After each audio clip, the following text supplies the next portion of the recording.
Maybe he's doing some things. He might. Don't know. What's he doing? Oh, he is. What are you doing, Prabhu? He's doing some water business. Water He's gonna business? take. What is his first No. name again? What is his first name again? Chaya? Okay. Chaya Narayan? Yeah, Jai Narayan. Yeah, Jaya. that's his. This is water. Yeah. Jaya. Yeah. Okay. And that water I'm gonna put in your car, full jug, Okay. because you're gonna be there a couple of days, you might stay the night, Yes. huh? Yeah. Might as well stay the night. Did he have a chance to read that paper yet? No, hey, he's too tired. He's gonna take rest. I'm tired. He's gonna take rest. And did you read it? So- Yes, I read to page 9, Prabhu. Huh? Page 9. You read all pages?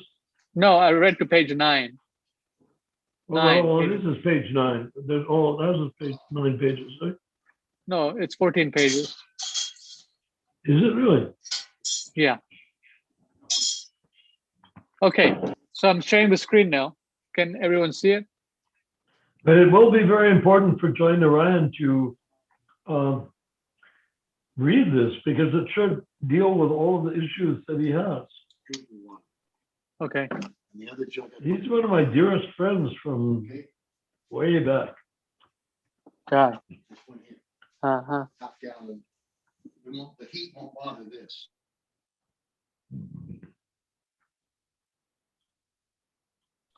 Okay, so we can start. The reconstitution Are of you sure ISKCON that he has- won't be on? Because this is one No, of the he's- main reasons I wanted to. He's do going out, this. Prabhu. He's going out. One of the So I main don't want reasons to. I wanted to do this program, this 9 things, 9 items, was because I wanted Joy Narayan to be part of it. Okay, I can see if you want. I can ask him. So give me a minute. Let me ask him. Narayan Prabhu is requesting that you be part of the meeting. So let me see Yeah. what he says. Give me a few minutes. He's outside. Let me go talk to him. 1 second.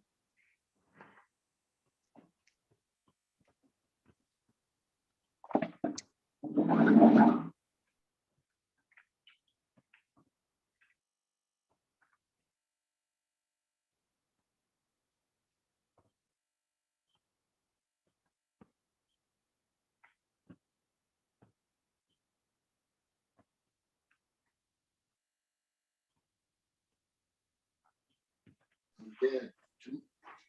He said he's too tired and he's gonna take some rest, Prabhu.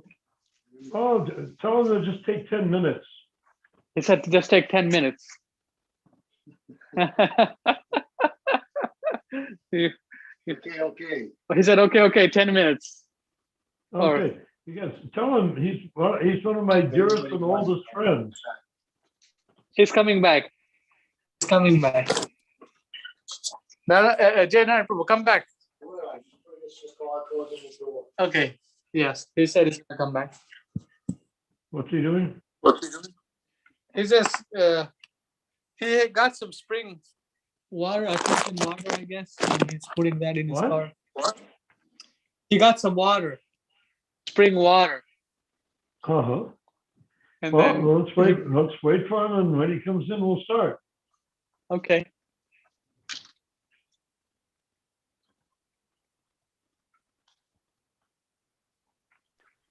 I would like to request that we start having these meetings earlier in the evening, if possible. Yeah, Well, this I would was like it. This one was supposed to be at 7:30, I think, right? Yeah, 7:30. Because it's already 9:15, it's pretty late. Like I want to be in bed right now.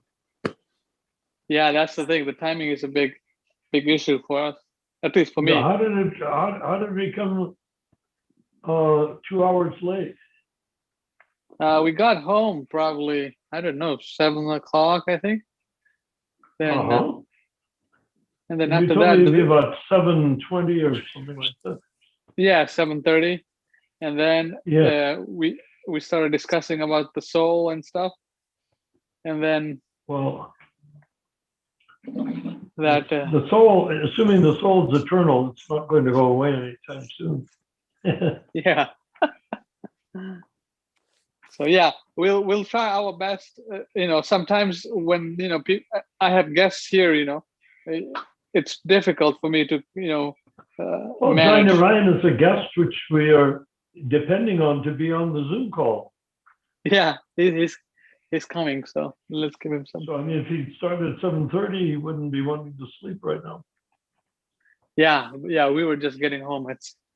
And then he was having dinner, and then we were looking at the whole discussion in the car and this and that. So can we make a commitment to have the meeting at like say 7:30 from now on? Yeah, I mean we can. I mean, I can make a commitment, but like today we wanted to start early, but I couldn't start early because of the circumstances. But how about this? We can have meetings early, but maybe you can take the lead, Rupa Manjari Prabhu. Like if I'm not able to. Well, we should have meetings where people can be on it, I think. What did you say? Just be on it? I thought it was you that wanted to have the meeting starting at 7:30. Yeah, I wanted to, but sometimes it's tough because I'm doing some other stuff. So okay, let's start. Jay Narayan Prabhu is here. Okay. Okay. All right. Where's China Ryan? One second. Let me see. China Ryan Prabhu? Hare Krishna, Narayan, Prabhu, bless Papa. Are you on the Zoom call yet? I'm ready to go. I'm here at your service, Maharaj. Can you hear me? Yes. I want you to know that for decades, you're one of my only friends and definitely one of my very dearest friends. And don't worry, Prabhu, I feel the same about you. Good. So Thank let's you for work saying together. that, though. This paper pretty much should. Oh, he's not sharing. I wanted you to get in on it from the very beginning because it will. I got it. It will work out a lot of the issues which we were talking about. I don't think there was any big issue. It's true that the soul is eternal, like Krishna is eternal. The created is the material world. But then another place, Prabhupada says the soul is created to love Krishna. So it's hard to understand. You said the soul or the. He was talking about love. There's so many signboards, love, but that's not love. It's lust. But I mean, he said, we have to. The minute the Christian runs into the question of is the soul eternal? Is the soul created by God? We run into the problem of when and where. Yeah, I know what you mean. That's what Prabhupada was saying too, when it's in the conversations about the, what's the name of that book? It's in this dialectic spiritualism talking about the old philosophers. And Prabhupada says, no, the soul is eternal. The material is created, but the soul is not created, it's eternal. Right. But then another place. You start to think of it, the Brahma, Vishnu breathes out bubbles, those become universes. Yeah, in the universes, inside the Mahatattva, there is the different universes, and then all the souls that have not resolved themselves spiritually come out of the body of Vishnu, taken by Brahma and put into bodies. Yeah, I know. That's what the book of Genesis would say if they hadn't abbreviated the Brahma Samhita down to practically nothing. Oh, really? Yeah, well, there's another place where Prabhupada's talking about love. And he says there's so many signboards, love, but that is not love, that's lust. And then he said the word love can only be applicable with Krishna because we were, and then he says because we were created for that purpose. Yeah, yeah. There's only so I don't know. I have no idea why Prabhupada chose the word created for that purpose, but he says this is going on. Put it this way, Krishna can create Krishna Loka too. Yeah. So I mean, it's hard to understand on our material consciousness. The idea is that the soul is eternal, but on the other hand, we're created to serve Krishna. He created the material and spiritual planets, didn't he? We're part and parcel of Krishna, no? Yeah, that's right, and we're eternal. But if we're part of someone, why would we not love them? Right, but It's didn't sort of we? like in my body, why would one of my cells not love the rest of my body? Yeah, but didn't Krishna create the spiritual and material worlds? Isn't there a quote like Well, that? the material, no, they created the material worlds are created by the jivas who wanted to leave the spiritual world. Anyway, it's like I said, Krishna it's doesn't not create the material world. The material world is an accommodation for those that want to leave Krishna Loka. right. But anyway, Anyhow, let's get on with the paper. right. Let's get on. Otherwise, it's going to take time. My good friend Narnarayan Maharaj, all glories to Prabhupada. Whatever. Whatever. So maybe try to rhyme. Would you like to start out by reading it? No, I'm tired. You read. Okay. He'll Not read. me. Okay. No, I like your voice, so you're very clear. Who? Why don't you just read the first one? Me? Try to Jainarayan? rhyme. The loud guy, the guy with the big mouth. Right here. Right here. You read I'm this the guy with the big mouth. You're the guy with the big brain. I can't. Let me just read that. Hold on. Okay, when Srila Prabhupada came to America, he accomplished what by any metric? Yeah, read it. What do you mean by any metric? Metric means measure. Oh, by any measure, right. When he Yeah. came to America, accomplished by any metric can be understood to be impossible. He was able to transform the burnt remnants of the American middle class who become hippies into brahmacharis, brahmins, brahmacharinis, fully observant, grihastha, married families, observant, and even produced a number of the rarest occurrence in human society. Sannyasi. It's spelled wrong. Yeah.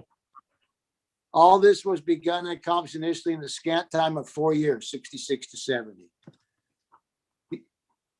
He stated in around 68, Prabhupada stated in around 68 or 69 that due to smoking ganja that the hippies in the next life would take birth as cockroaches, much lower than the present situation where dog walkers would eventually reincarnate as dogs to be walked. The transformation of hippies to happies took place almost instantly upon gaining association of the transcendental presence of the pure devotee who became the Sampradaya Acharya, following in the transcendental footsteps of his divine grace, Srila Bhaktisiddhanta Saraswati Thakur Prabhupada. The lineage clearly established the requisite path from Lord Chaitanya down to Bhaktivinoda Thakur, then to the transformative Gaura Kishore Das Babaji, then to Srila Bhaktisiddhanta Saraswati Thakur, and finally to the Swarup of the final Acharya of the golden age of Kali, Srila Prabhupada himself. Swarup means form. Spiritual form. Yeah, Swarup. Okay. This because I never heard Prabhupada say it like that. And finally, to the spiritual form of the final Acharya of the golden age of Kali, Prabhupada himself. Yeah, because some people say to me, "Oh, well, what are you saying? Prabhupada's the last Acharya. There'll be no Acharyas." I said, "Well, didn't Prabhupada say that? Don't the Acharyas always write lots of volumes of scripture?" And they say yes. I said, "Well, didn't Prabhupada say my law books will be the law books for the next 10,000 years?" Which sort of implies that there won't be any Acharya after him. There won't need to be. He's done everything. And I think install deities, he installed deities. Open temples, he's done temples. Begin Sankirtan, write books, everything that's needed for the 10,000 years. And people are not going to get smarter over the next 10,000 years. They're going to get duller over the next 10,000 years. Everything that we need is here. And my prediction, although I could be proven wrong, is that in the end, Prabhupada's mission will be in English. Because he wrote in English. It will be in English? Yeah. What do you mean? It'll be spoken in the English and written in the English language. Well, I have a tape that Prabhupada's talking about the different, like he's talking about the, what do they call those guys? The Hare Johns, the low class that they artificially make into, devotees. They're reading some Bhagavan journal, Indian journal. And then they're talking about teaching the Harijan Sanskrit. Prabhupada says they wouldn't be learned, they couldn't learn Sanskrit in 300 years, you know. And then he says, Yeah. but actually Sanskrit's not necessary. He said it's not necessary to whatever language the knowledge is in, you learn it. You don't need to know Sanskrit. He said Exactly. he said the Shastras are in Exactly. Sanskrit So you because should that was the only ignore what I language. said. It's just my little humble prediction. But because I really don't think, because if you're talking about changed books, how do we know how they translated the books? Unless you know their language, you don't know how they translated them.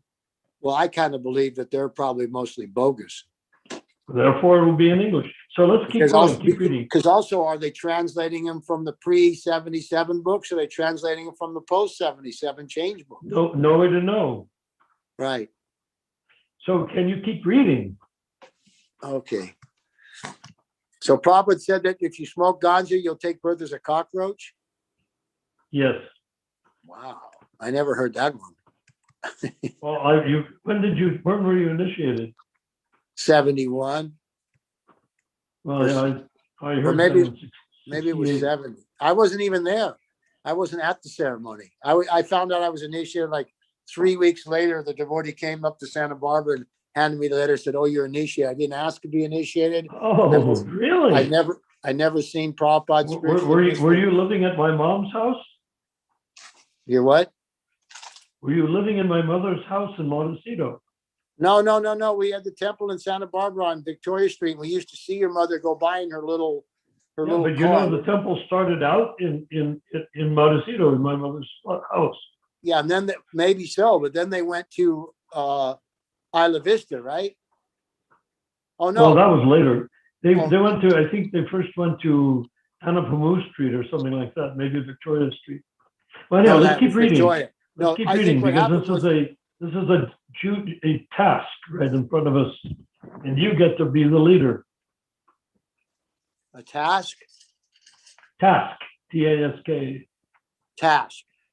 Yeah, Yeah. well, I think what happened was I met the devotees in Isla Vista by the college, which is 10 miles out north of Santa Barbara.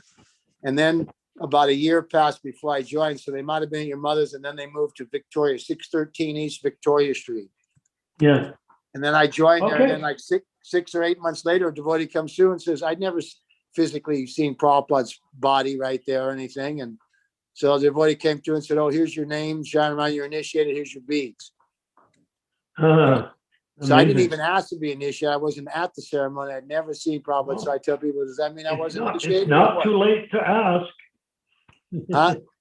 Not too late to ask. Go ahead, read.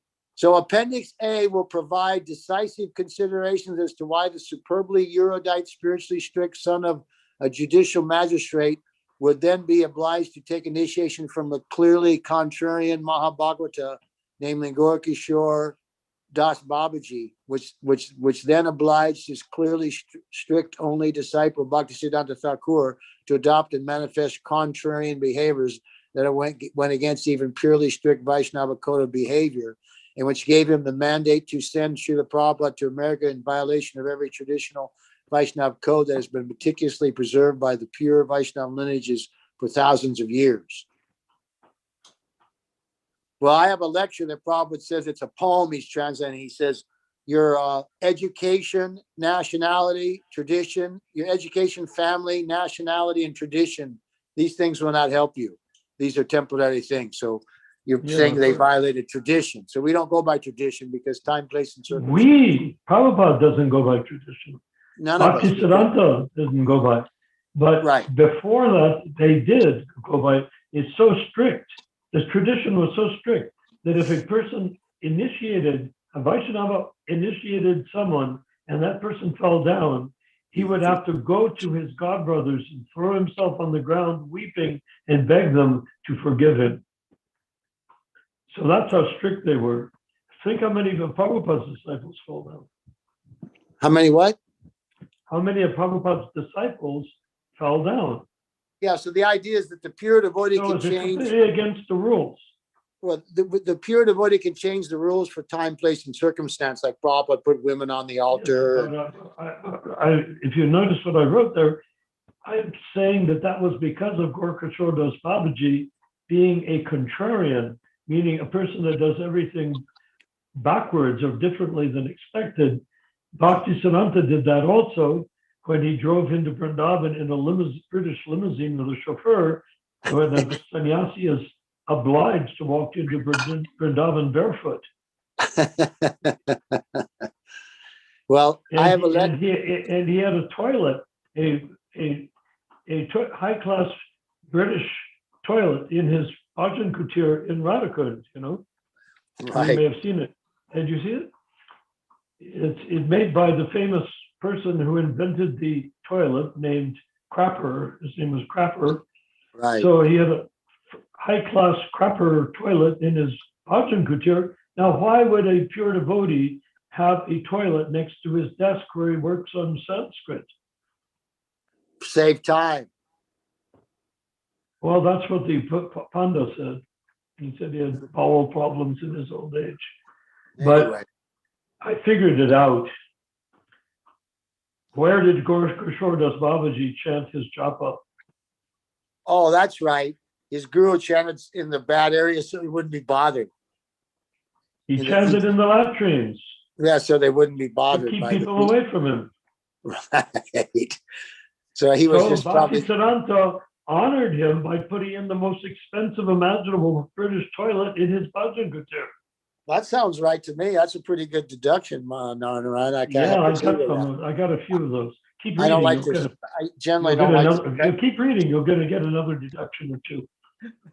Well, you know, just to add something here, that on one lecture, Prabhupada says that the walking encyclopedia, Bhaktisiddhanta Saraswati, who was known to remember everything upon reading it once, why did he take initiation from a person who was outwardly an illiterate village fellow?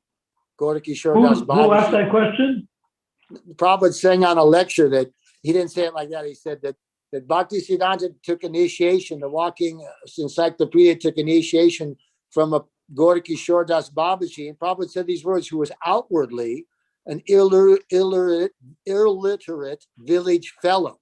So then he goes on to say that the master is also the servant, and the servant is also, or the fool is also the master, and the master is also the fool in the reciprocal exchange of dealings. In other words, yes, there's no material qualification for pure devotee. And on another lecture, he says, oh, Gaurikishore Das Babaji, he knew everything. He knew everything. He knew Krishna. So the fool is also the master. I have explained it very nicely by saying that Gaurikishore was a contrarian, right, meaning he did everything backwards. Therefore, his disciple, who would never do anything backwards, he redefined strictness. Talk about strict Vaishnavas. Nobody could have been stricter than Bhaktisiddhanta Saraswati. And he had a mango that was not offered from the table. He was two or three years old. Yeah, and then he vowed he never ate mango again. That's how strict he was. Only 2 or 3 years old. I am putting forward the not the hypothesis, but the fact, the realization that the fact that Gaurikishore was a contrarian empowered Bhaktisiddhanta to empower Prabhupada to do things that could not otherwise be done, like crossing the great water. The great what? Water, ocean. Yeah. Well, that's right. I mean, I'm sure that the power comes down through the parampara. Well, of course it does. The knowledge and power comes down through the parampara.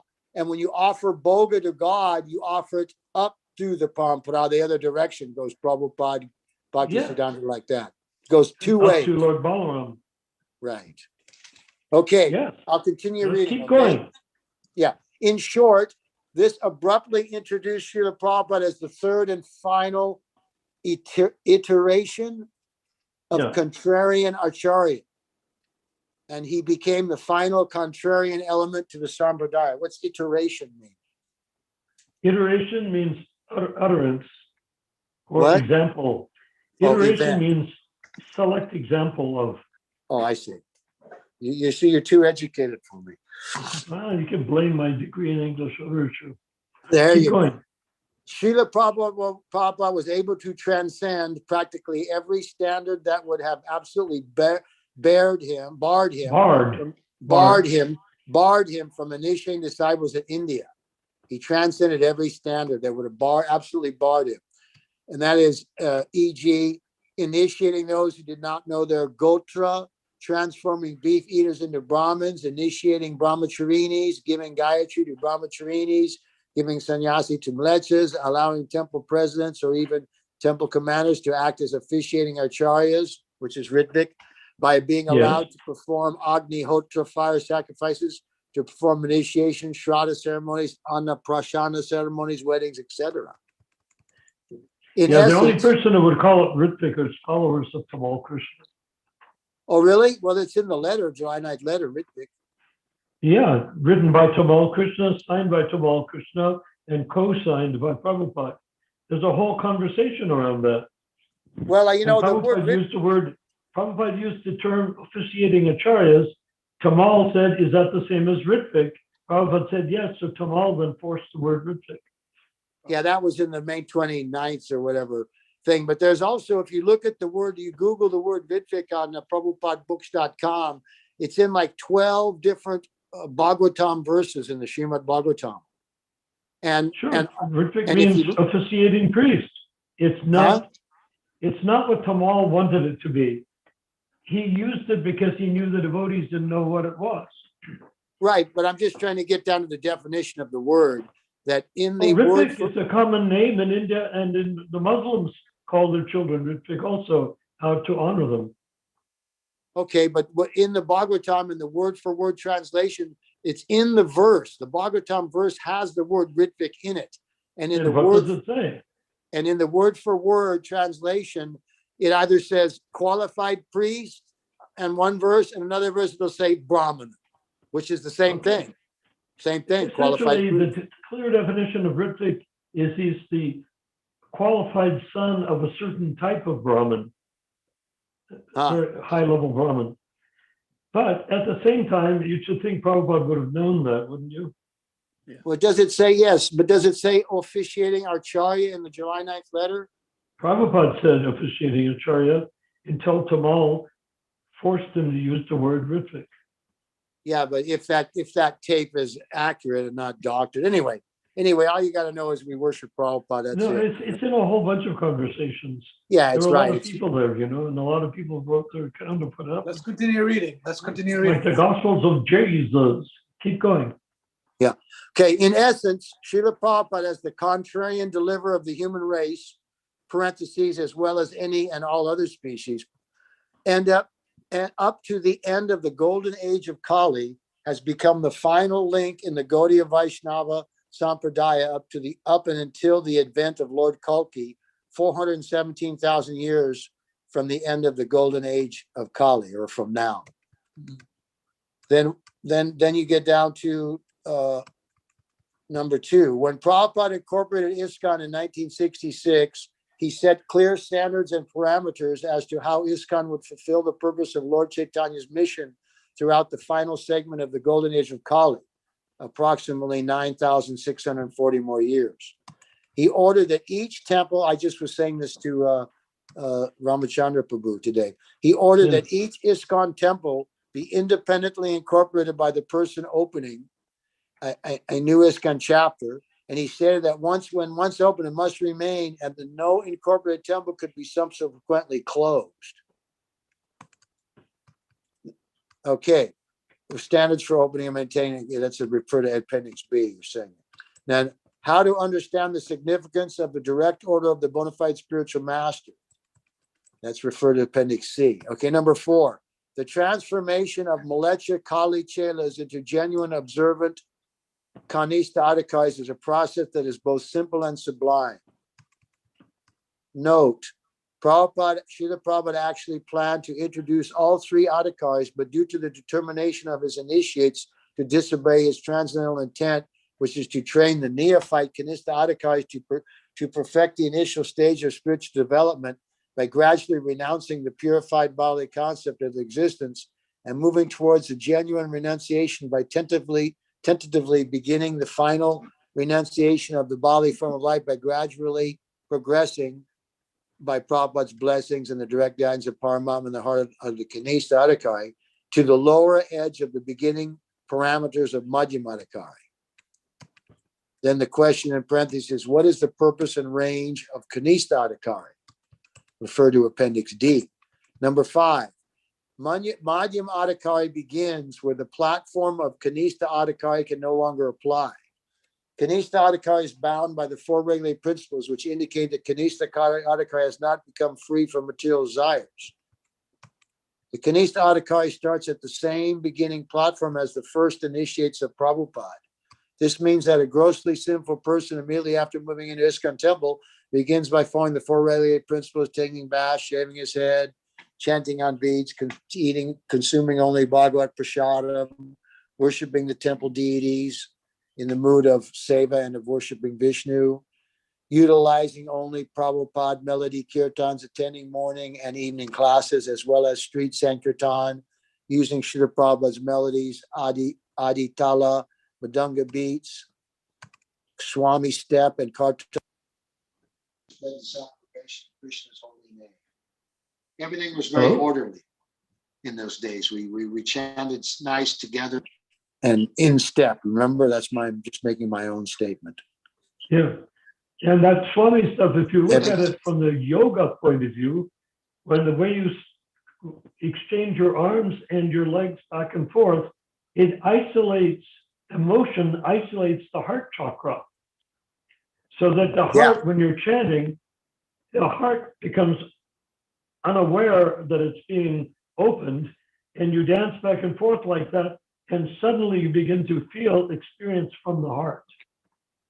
Yeah. It's like it's just like Prabhupada's diet. It was like an Ayurvedic diet. It's like, everything Prabhupada did was, it surpasses all yoga, hatha yoga, everything all in one. Exactly. So the chanting, the Prabhupada step, or the Prabhupada steps of dancing were a key part in opening the heart to hearing the sound vibration of Krishna's holy name. Yeah, just like a hatha yoga would be to get the health better. That's like a type of physical yoga to open up your heart. Yeah, but in the case of chanting, when you chant and open your heart at the same time, your heart doesn't rebuff the chant. The heart yearns for it, and it seeks the sound vibration of the chant. Plus, just to mention, though, that we chanted every day at most of the temples. The one I was in, we chanted on the street 6 days a week for probably 8 hours a day. Yeah, 6 days a week, and then Sunday was the feast day. Yeah, and I've read Prabhupada said the most important thing is to rise early, Mangalartik, chant your rounds, and you must do at least 1 or 2, something like he said, 1 or 2 hours a day minimum Sankirtan every day. Yes. Okay. For further elaboration, wait a minute. Okay, this Kanista Adhikari process will enable the neophyte devotee to gradually progress towards advanced purification of his senses, which results in steady progress towards his anticipated outcome of purification of body and mind. Parentheses, for further elaboration of the broad Kanista Adhikari platform and its relationship to the Ani Abhilasa Bija, as described by Ramananda Roy, refer to Appendix D, it says. The Madhyama Adhikari, number 6, the Madhyama Adhikari platform requires that the jiva gradually relinquish all bodily attachment, which will enable such candidate to be able to distinguish between his assumed bodily identity as contrasted to his real identity, which is jiva, or pure spirit soul. The Madhyama Adhikari platform was both intense and liberating for the jiva due to the fact that he's now adjacent to the actual possibility, parentheses, under the constant voluntary guidance of Lord Paramatma, of rendering direct and personal service to Lord Krishna as situated in Krishna Loka. Although perhaps well-trained in the high-level puja of the temple deities, the aspiring Madhyama Adhikari finds that he must relinquish worship of the Krishna deity, in parentheses, in the mood of awe and reverence, which means that his exact performance of personal service to Lord Krishna in Krishna Loka must exactly please Krishna personally for it to provide any advancement toward his eternal rasa with Krishna, the Uttamadikari platform. Lord Paramatma, who is fully accustomed to guiding maggots to find rotten dead flesh to munch, that's a little crude, is more than delighted Is it to true? assist. I'm saying that. Is it true? Yeah, I guess so. Lord It Paramatma is was true. fully accustomed to guiding maggots to find rotten dead flesh to munch, is more than delighted to assist the aspiring but usually clumsy just beginning Madhyam Adhikari in finding the exact style and mood for actually pleasing the eternal transcendental senses of the Lord. As the Madhyam Adhikari progresses in the matter of directly pleasing the transcendental senses of the Lord, he begins to develop the beginnings of his transcendental swarup that justifies the service that he must cultivate to directly please Lord Krishna. In parentheses, example, if he's fanning Krishna with a peacock feather fan, he will find that his style of fanning Krishna, which he was sure was pleasing to the marble temple deities, may not at all be pleasing to Krishna on the Krishna Loka side of the curtain of Maya that separates the Madhyam Adhikari from actually being in Krishna Loka. Remember, worship of Krishna in Krishna Loka is spontaneous love of God, and fanning the temple deities is formal love of God in the mood of worshiping Lord Vishnu. But as he practices fanning the Lord, who is on the other side of the curtain of Maya, he gradually, under the direct guidance of Lord Paramatma, develops a swarup that is just appropriate for one who fans Krishna in his abode. At such time, his purified material body and mind begin to dissolve, and he becomes more and more directly connected to his kinetic, spontaneous, and reciprocal encounter with Lord Krishna and Krishna Loka. The stage of Madhyam Adhikari continues till his fanning of Krishna has become so exquisitely pleasurable to Lord Krishna that Krishna rolls up the curtain of Maya, so that the now perfected Madhyam Adhikari and Krishna are now located by their mutual desire face to face for all eternity. For more complete Madhyam Adhikari seva and the transformation to Uttamadikari, refer to Appendix E. So I just can add something here, Narayan? Add something. Yeah. So basically what it is the Kanista Adhikari worships the deity, Prabhupada says, but he does not know, one who worships the deity faithfully, but does not know how to behave towards the devotees or the people in general, is called a Prakita Bhakta or Kanista Adhikari. Then Prabhupada later on in the Nectar of Instruction says that the Madhyam Adhikari, instead of just worshiping the deity faithfully, Prabhupada says the Madhyam Adhikari worships Krishna as the highest object of love and makes friends with the devotees and preaches to the innocent and avoids the envious. So the Madhyam, and also he says that that's what he does. That is his physical activity, mental activity. I'm just discussing his spiritual journey. Okay, yeah, right. That's fine. But you're right. You're completely right. You're 100%. Yeah, well, it's Prabhupada's words. And then... that's probably why you're right. Yeah, that's probably why I'm right. And what was the last thing I was going to say? Oh, gee. Yeah. You were talking about kinesthetic. Yeah. On the last conversation, you were talking about a Brahmin, and I have a lecture that probably says, yes, when one becomes a Brahmin, which is very high level by material estimation, that's a high position, probably says that is Kanista Adhikari. That is? That's what Prabhupada said on one lecture. When one becomes a Brahmin. I saw a lecture where he said that is not yet Kanista Adhikari. Well, then there you go. Sometimes Prabhupada says something a little different. So the point is that you could be a Brahmin and be a Mayavadi. So, but when you become to the Madhyam level, then you're worshiping Krishna as the highest object of love. And you can discern, the Kanista Adhikari has difficulty discerning who is on what level. Whereas the Madhyam Adhikari can sort of tell who's the real devotee, who isn't devotee. He has power to see. But he doesn't need to, because when you're Madhyam Adhikari, you're consumed with developing a relationship with Krishna, not worrying about what other people are doing. No, but you do distinguish when you're preaching that you don't preach to the envious and you avoid the envious and preach to the innocent. You have the intelligence to see, and you have the philosophy correct, so you can preach properly. and you worship Krishna. You out can of do it, but love. that comes automatically by developing a pure devotional relationship personal relationship with Krishna and Krishna Loka. That's the Madhya Madhikari objective. Huh. Interesting. Okay, I'll go on. It says number 7. To fulfill his purpose in mandating that each individual temple be independently incorporated, Srila Prabhupada created the absolute legal commandment, in parentheses, for the growth and preservation of his ISKCON movement, called the direction of management. Note, there's a note. It must be understood. Yeah.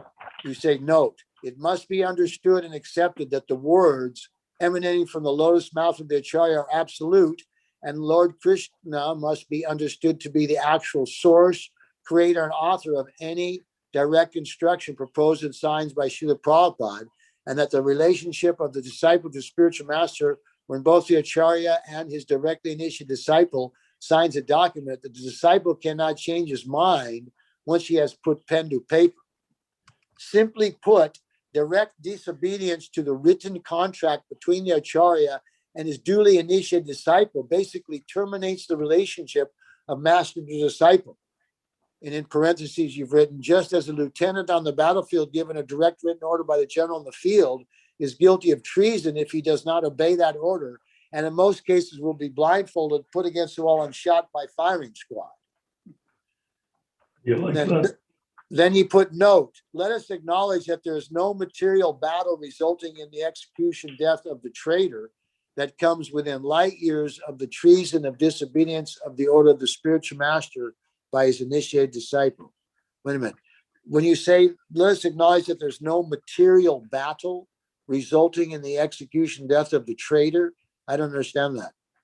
Okay, if a lieutenant is a traitor, that whole context of a material war, for whatever reasons, the order given by, I'm just giving a crude example, that the general can have the lieutenant shot for disobedience in a thing as trivial as World War I or World War II.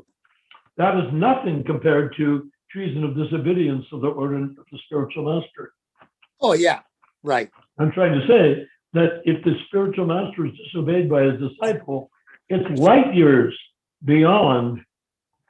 Oh, I see. That's the word missing. That comes within light years. So there's no material battle resulting in the execution of the traitor that comes within light years of the treason, capitalized, of disobedience, capitalized, of the order of the spiritual master, capitalized, by his disciple. Right. Just like if you sign a contract, material contract, you break it. That's like, breaking the law, but that doesn't even compare within light years of breaking the order of, I understand, being disobedient to Prabhupada. Precisely right. Well, And most devotees, Kanistadikaris, will be far more concerned over getting a speeding ticket than they would be by disobeying the order of Srila Prabhupada. Okay, I'll go that's on. That's the limitation of the Kanistadikari. Well, that's why Prabhupada says he worships a deity, but he doesn't know how to behave towards the devotees or people in general. That means he's not very advanced. He's just a neophyte. The reason he doesn't do that is because he thinks he's his body and that he's relating to other people. He says, well, are you your body? No, I'm spirit soul. Well, what about, I eat, I sleep, I mate, I defend, I drive a car, I do all of that stuff. That's why we're in Istagosthi right here, which transcends all of those material things. Open that door, will you? Okay. Okay, I'll continue now. The main condition of accepting initiation of the self-realized Acharya is that the disciple has no scope to either add or subtract from what the Acharya has uttered or shown by example. Parentheses, some flaws can be overlooked, but deliberate disobedience cannot. Right. Note, we must understand that the sound vibration from the lips of the pure devotee, we must understand that the sound vibration from the lips of the pure devotee of the Lord is nothing less than our direct access to Krishna Loka. His kirtan melodies are from Krishna Loka. His dancing also is from Krishna Loka. and every word that he utters is also heard by his transcendental associates in the spiritual sky. Whatever is in his direction of management must be obeyed meticulously if the Krishna consciousness movement is not to further sink into the religious mire that caused the Catholic Church to destroy the mood and purpose of Lord Jesus. It is not too late to rectify the egregious errors that caused Srila Prabhupada's body, ISKCON, to be dragged through the streets of material religiosity and mire sociological, mere, I think you meant to say. I meant to say mirror, yeah. Yeah, you get the spelling off. And the Well, it could mere, be the mire of, it would work both ways. yeah, okay. The mere sociological of woke, WOKE, heretical destruction of any and all human values. I don't know what that means. Anyway, people can look it up. So yeah, it's not too late to rectify any errors. It's never too late. So it says to see the direction, in parentheses, to see the direction of management plus commentary and follow-up instruction, the topmost urgency letter referred to Appendix F. Page 8. The absolute establishment of the absolutely vital, complete separation of the BBT trust from the intended multitudes of independent ISKCON corporations. So you're saying to reestablish the BBT as it was, not some other entity. And in parentheses, to learn the vital reasoning behind separation of the BBT trust from the incorporated ISKCON temples. Yeah, all the temples, everything's supposed to be kept independent with Prabhupada in the center. That's the key. Exactly. Yeah. And there's even letters of Prabhupada, and this is me speaking, that Prabhupada saying, don't stop all this centralizing and bureaucracy. Yeah. He was always checking he's just like the government, the US government tries to centralize power and accrue power in the federal government and centralize it and overwhelm the state. So it's the same thing that the GBC and the leaders try to, accrue power and take it away from where it belongs, which is in the independent temple president. Yeah. Well, there's a huge backstory to all of this. Ramachandra Prabhu, with his amazing perceptive abilities, found a letter to Karandar, which basically is a manifesto of what will happen if they disobey Prabhupada. And, I think that's yeah. So he came up with that. We've used it several times on the Zoom call, and that is exactly what he's warning here. And it goes in every direction. Atreya Rishi was a top-level accountant for a very major accounting firm.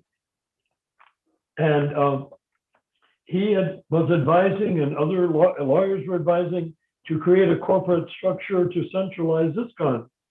And Prabhupada didn't want that. And they never once held even one GBC meeting to vote for new GBC. So they just simply Prabhupada created the GBC because he knew they were going to disobey.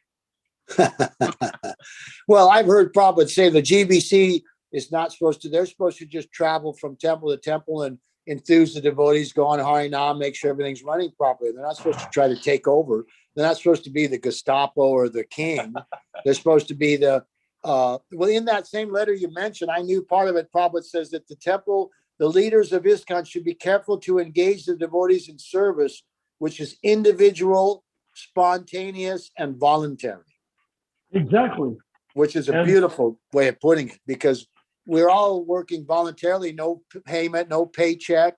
It's spontaneous, individual, and voluntary. That's just a beautiful Prabhupada. It's completely transparent. So where did Prabhupada write that? It's in that same letter to Karanda. Yes.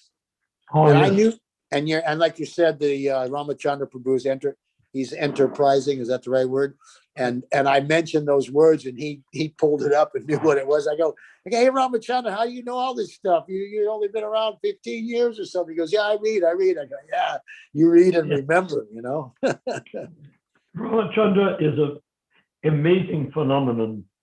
If it Right. were not for him, we wouldn't be having this conversation. Huh. All right. Okay. So, but you're not supposed to glorify each other, right? Because we get puffed up, right? I can glorify him. He can't glorify me.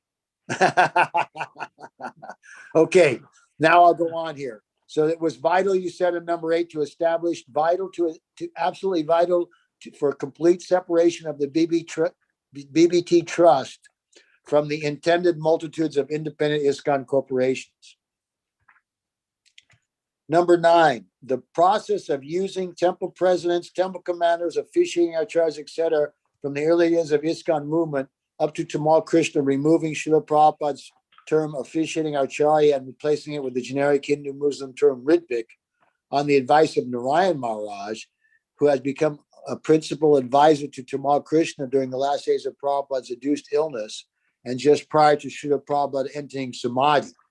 Well, I think I have to say one thing on myself about the term Ritvik's a Sanskrit word that's in the Bhagavatam. I don't think it's a Hindu Muslim term. Yes, it is. Oh, It's both. Maybe it may be, and they're using it in a different way, but Prabhupada in the Just like Bhagavatam. my name is Nathan. My karmic name is Nathan. Right. It's a spiritual name, right? Yeah, you told me. It means, what is it? Nath means Lord. king. An Nath means is- of the Lord. So I'm Nath a is- gift of God. Just look at me. I'm a gift of God. But the thing is that some gift. But anyhow,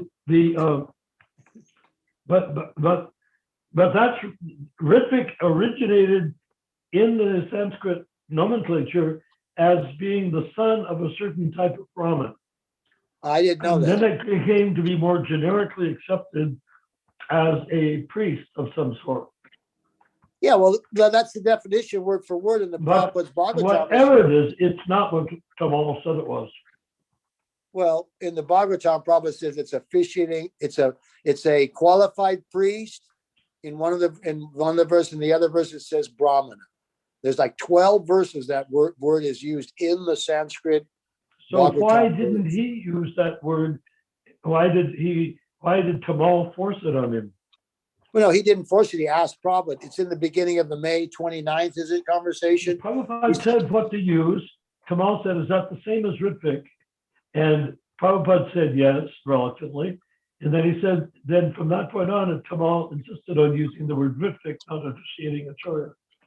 Well, then they stopped using the word and they claimed they were appointed gurus. I never heard that word Ritvik till So 19. this is before they even signed the document.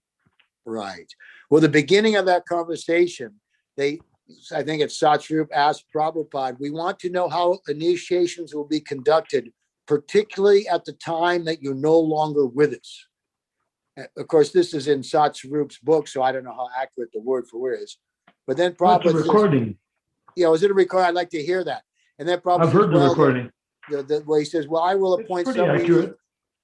I will appoint some of you to act as officiating acharya. And then Tamal says, is that called Ritvik? And Prabhupada said, Ritvik, yes. Yeah, but it was Tamal. Prabhupada was discussing initiating acharyas just before making the July 9th letter. Right. That conversation was in May. So It was May 29th, I think. So that's a couple months. Yeah. So it wasn't, and all the tapes were taken by Tamal. All the room conversation tapes vanished from then until Prabhupada's entering Samadhi. Yeah, it's interesting. And somebody went to to Dallas, and they saw his Tamal safe open. It was stuffed with tapes. They should have grabbed them. But the next time the safe was empty. Yeah, they should have. When they opened and saw the tapes, that's when they should have thrown them in a bag and taken them. But it doesn't matter. The truth. What does it say? That it all comes out in the wash, is the saying. And there's a quote. Some wise man said, "The truth will ultimately prevail where there are pains taken to bring it to light." Well, we're doing that. This is what this paper's for. So everything, like I tell people, if you want the truth, Krishna will guide you to the truth. Just like you said, that entity wanted to eat some flesh. Maybe he was a meat eater last night, so he becomes something that eats, flesh. So if you whatever you desire, you want to know the truth, Krishna will guide you to the truth. You want to have a material master, a cheater guru, then Krishna gave you a cheater guru. It's up to whether you want. There you go. There you go. And this is our job, is to set the record straight. Just as Prabhupada was surrounded by cheating godbrothers, cheating Hindus, cheating yogis, cheating Yoganandas, Ramakrishnas, and all those people, he set the record straight. So now we set the record straight. Yeah, we set the record straight and rectify that which has been damaged by greedy or stupid people. Right. I mean, greedy is stupid. If you're greedy, you're stupid. That's called the gross bodily concept. Yeah, pretty gross. Or GBC. Well, I'm making a joke. GBC was created by Bhaktisiddhanta Saraswati, Oh, yeah, I didn't know that. Yeah. Well, that's how it's in that letter. It's in that one of those letters to Rupanuga, where Prabhupada says, actually, amongst my god brothers, no one qualified to be Acharya. And he said, but I've seen a transcript of a tape. Yeah, he's talking about it with Tamal. I'd sure like to hear I always like to hear the live expressions of Prabhupada's voice. Well, you can. The emphasis and all that. He said, Bhaktisiddhanta told his disciples, I'm not going to appoint a guru, successor guru. I want to create a GBC. He said, what is GBC? They said, Governing Body Commission. Oh, where did you get that? He said, now here comes Gorkashore Das Babaji through Bhaktisiddhanta as a contrarian. Through the British Indian railway system, they have a GBC. No kidding. Nicely. We should do their style. Oh, really? That comes from the train system governing board commissioners? Yeah, the Indian railway system. I never heard that before. Well, I've read it. I believe you. Well, another interesting, just to add one thing, it says here on the advice of Narayan Maharaj, who became a principal advisor to Tamal during the last days of Prabhupada's induced illness and just prior to ending Samadhi. Did. Huh? He certainly did. Well, I heard, I don't know if you know, that when they told them to just put on the, guru dress and later on you become qualified, something like that.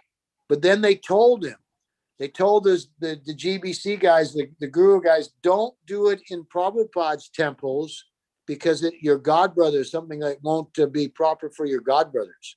That if you want to be a guru, fine, but don't do it in Prabhupada's temples. Who said that? I've been told that it was one of Prabhupada's godbrothers, either Puri Maharaj.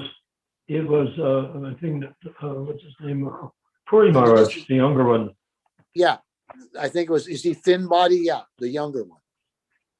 Well, Prabhupada knew exactly what they were doing and why they were doing it and how they were doing it.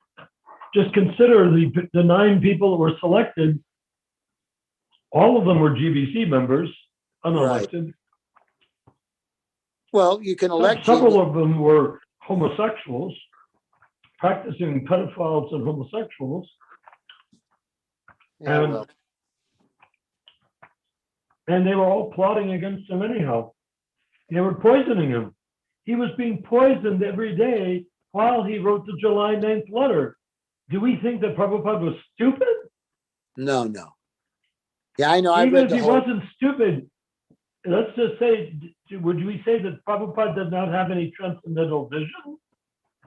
No. It's in the whole, if you read the first. He knew exactly what they were doing. Sure. He was not fooled. Everybody, including the Ritviks, act as though Prabhupada were hoodwinked by these guys. No, I never thought that. No. Yeah, because the whole Ritvik thing, they don't know why he made Ritviks. He made Ritviks to keep the movement together. And you know why he wanted the movement together? Because otherwise it would have been done like the Gaudiya Math, where they split it into pieces and everybody grabs a temple or several. Oh, I see. So what he did was, he not only made them Ritviks, he told them to go to Sridhar and that they would be then instructed how to become regular gurus. No, I think what I understand is he told him to go to Sridhar to do the funeral samadhi rites, not to get any instruction about guru or any philosophical instruction. But But Narayan Maharaj already knew about the samadhi rites.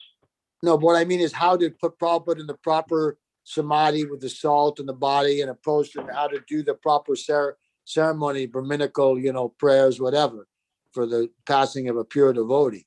But Yeah, but I don't. I never. Narayan Maharaj already knew all of that. Well, there's a memory where they asked Prabhupada. That I just heard the memory that someone said, "Oh, Prabhupada, who should we go to for advice after you've gone?"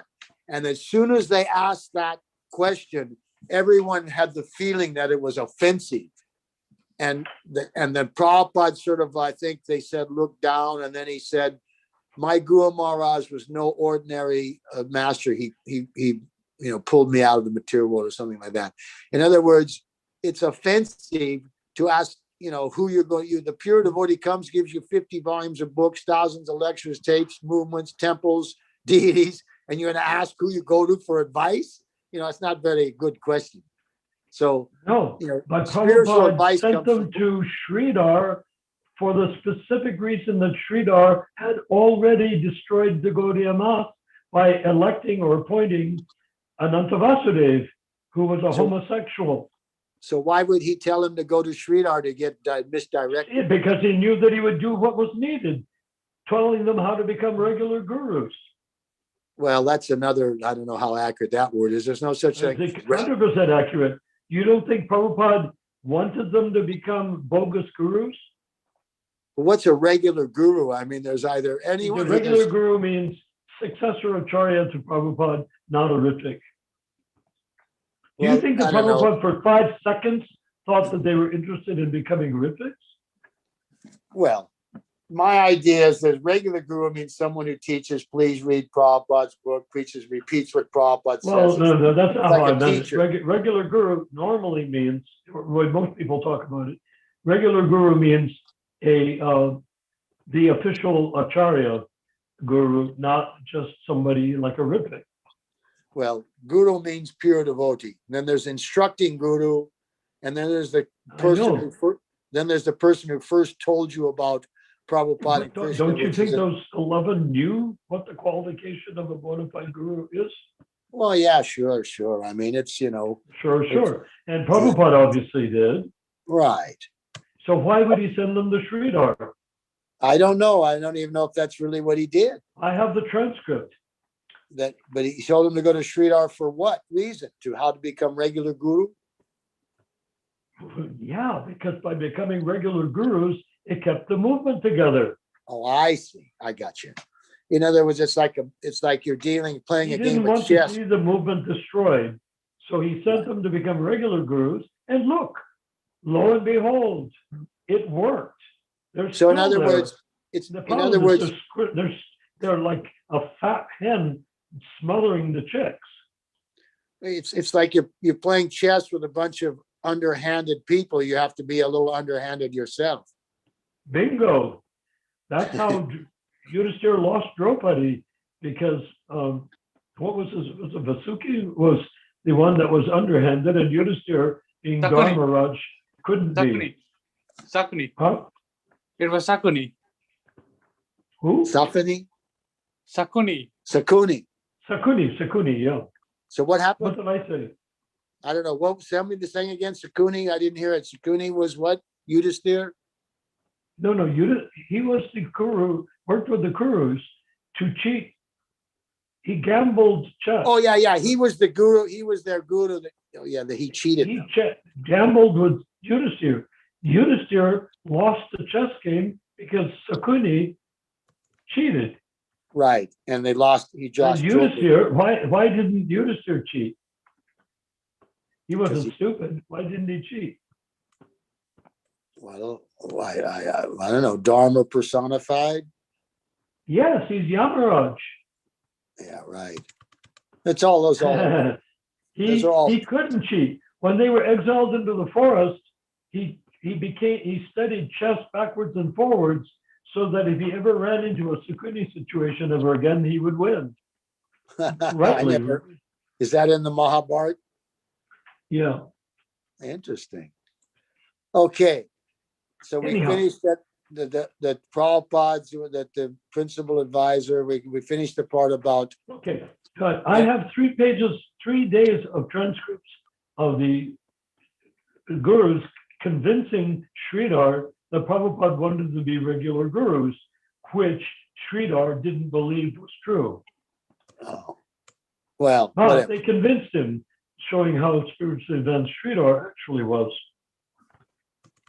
And so Right. when they did, they came back saying, did you ever see the GBC resolutions for that year? It said the No. GBC in consultation with higher authority. Right. You've seen that? Yeah, I know what you're saying. Then the question is, who's these higher authorities than Prabhupada? Yeah, well, the higher authority was Sridhar. Yeah, well, that's. So Sridhar destroyed the Gaudiya Math, so Prabhupada knew exactly who to send his disciples to become bogus gurus. To keep because his purpose was to keep ISKCON as a unity and not get it completely disbanded. Like the Gaudiya Math. Like the Gaudiya Math, where they're all fighting over whose temple belonged to who. Yeah, it happens every time. Very few. Even Christianity, look at that. Started out with one cut Christianity and it ended up with dozens. Right. Well, it's just the way it goes. So number 10, number 10. Yep. Page 10, I guess it is. I should say page 10. Srila Prabhupada never requested a hierarchical, yeah, hierarchical, like hierarchy, hierarchical ISKCON structure modeled after the Vatican system. This was recreated by the non-elected GBC. In parentheses, you wrote, the never once elected GBC have firmly taken on the exact format as the cardinals in the Catholic Church. The Vatican cardinals elect or remove a pope according to their vote as unelected controllers of the Catholic Church. Beneath the cardinals, an oath of fealty must be made by all the archbishops, bishops, abbots, deacons, monsignors, and then the local parish priests. At this time, the GBC, parentheses, cardinals, elect the gurus who have no other ecclesiastical authority outside of their appointment by the GBC body in session. If the GBC were elected from a slate of ISKCON temple presidents for 3 terms, as mandated by Srila Prabhupada and sworn to uphold by the original 12 GBC of 1970, there would be no question of the GBC having the power to appoint or elect gurus. Parentheses, this means that the gurus would have no basis for being appointed, monitored, or replaced. They would have no recourse but to appoint themselves on the basis of their self-perceived spiritual advancement. Obviously a not starter. To further compound this troublesome issue is the clear written instruction in the 5th verse of the Upadeshamrita written by Rupa Goswami, who happens to be a Manjari in Krishna Loka, that the Kanista Adhikari and Amanat Adhikari are initiating jivas on the same adhikar as they themselves occupy. And for that reason, one cannot make advancement under their insufficient guidance. And then I will add that at the end probably says, therefore, the disciples should be careful. This is my speaking. Therefore, the disciples should be careful to accept an Uttama Adhikari as spiritual master. Yes. And he says the word accept. He doesn't say initiate. Initiation is a formality. Initiate is what the guru does. Accept is what the disciple does. There you go. Okay. That's good. So important distinction, because anybody can initiate anybody, and we see that happens all over the place. Right. But accepting, that's the responsibility. And why is it the responsibility? It's a jiva. The jiva has freedom of choice, being eternally individual and never, although part and parcel of Krishna, never merged with Krishna. He is an independent part of Krishna. And by the way, Jainaman, do you know why, how Krishna, who's playing flute and running around with the cowherd voice, how he can have every single jiva inside of his Swarup? How? Because the jivas are infinitesimal and Krishna is infinite. Oh, I see. Even when he's Mother Yasoda's baby, he's infinite, as demonstrated when he opened his mouth and she saw the universal form.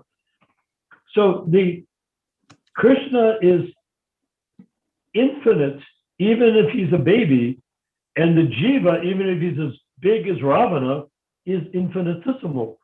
Right. Okay. So then that's you want why, that explains the actual kinetic relationship between the jiva and Krishna. And that is that the jiva is part and parcel of Krishna, and therefore there's plenty of room. How many jivas can exist within Krishna, would you say? well, it's unlimited. Yeah, I put it all of us. Krishna is unlimited in all ways.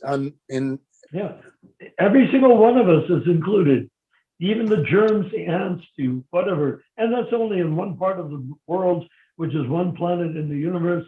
And this is not even a big universe where the Brahma was only 4 heads. Yeah, you take into account the whole universe of all the living creatures on it, parasites and ants and bugs, they are all inside of Krishna's Swarup, not as bugs, but as jivas. Right. Souls, but infinitesimal, meaning they're like little points of light. Right. We are little points of light. Why don't we have our spiritual body inside of this? Because we gave that up. We renounced it. Right. Now at the Madhya Madhikari, we get that back. When the Madhya Madhikari works in relation to Krishna, fanning Krishna, whatever, he gets his Swarup, not necessarily back, but he develops one that is, because there's no such thing as back in Krishna Loka. Everything is ever fresh. It's not like you do the same old, same old. So with Krishna Loka, the Jiva, Swarup, the Madhya Madhikari, he works himself into a perfectly good relationship with Krishna that is fresh, spontaneous, and never before encountered by either him or by Krishna. Plus, it's ever increasing. And Prabhupada says that the spiritual bliss is ever increasing, which is inconceivable. Yes. Okay, but so I the spiritual bliss increasing is fine, but how do you get part of that? That's becoming a Kinestadakari. The higher purpose of the Kinestadakari is to become Uttamadikari. Keep going. Okay. So you're doing brilliantly. It says for You're full inspiring document, me. for Hare full Krishna. document, you say in parentheses, for full documentation on the required qualification of a bona fide guru, see Diksha Guru. I don't know. That says refer to Appendix I. Okay. Page 11. Consequences of deliberate or even accidental disobedience of the direct order of the pure devotee Acharya in the form of Srila Prabhupada. This is 11A. This is the consequences of the disobedience of the order of Prabhupada. What is the neglect? What is neglect of the order of the spiritual master? That's A question. B, Shastric reference to the outcome of neglect of the order of the spiritual master or deliberate disobedience to the order of the spiritual master. C, what has been lost by the disobedience and neglect by the initiate disciples of Srila Prabhupada. And D, how to restore the original intent and process of ISKCON as brought from Krishna Loka by Srila Prabhupada. And then it says refer to Appendix J. Page 12, a vision for the future 9,450 years remaining in the golden age of Kali. A, comparison of the Brahmins of ancient India to the Kanista Adhikari practitioners of ISKCON. Which I have Horizontal. quotes that say that the Brahmins were not yet Kanista Adhikari. You have that quote, and I heard Prabhupada say that. Oh, their whole job was, the Brahmins' whole job was to get people to the heavenly planets. What does that Well, got to do with spiritual life? right, but a Brahmin just means he knows I'm not this body. I'm a Jiva. I'm Brahman, spirit. Brahman? But the I'm not Brahman, sure. yeah. What he said was that most exalted thing, Brahman. Everybody admires that most exalted thing, Brahman. He is not yet a kinesthetic Hare. He said like that. Exact words. But that I believe that because that means because Prabhupada said Vaishnava is above Brahman. So Kanista Yes. Adhikari, a Kanista Adhikari means he understands. He's not a Mayavadi. He doesn't say I'm God, you're God, we're all one. He knows that Krishna is the Supreme Father and we're his servant. It begins with the phrase Aham Brahmasmi. Right. I am, and that means I'm the I servant am of Krishna. Brahman, and that can be taken two ways. Either I am part of the great energy of Brahman, like Brahmajyoti, or I am part and parcel of Brahman, meaning Krishna. And the servant of him. Yeah, well, servant is natural. If I'm infinitesimal and God is infinite, I don't have much choice as to who's master and who's servant. Except that, Yamunacharya,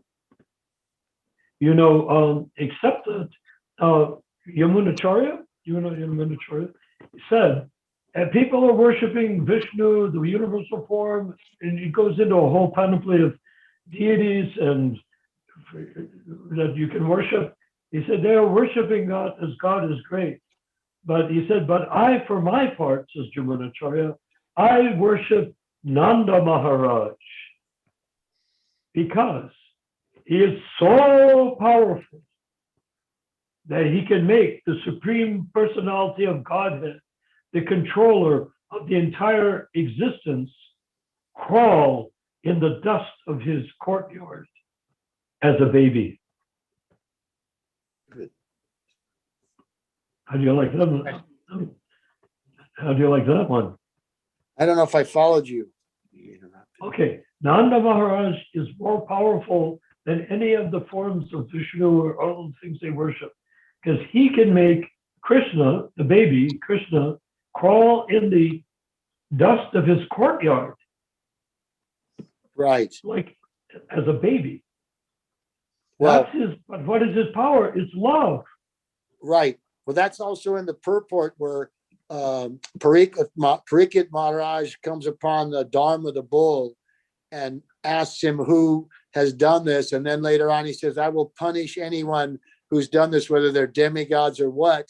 And Prabhupada in the purport says, no, Parikit Maharaj is not being out of line. He says that the pure devotee, Krishna can make the pure devotee even more powerful than himself if he wishes.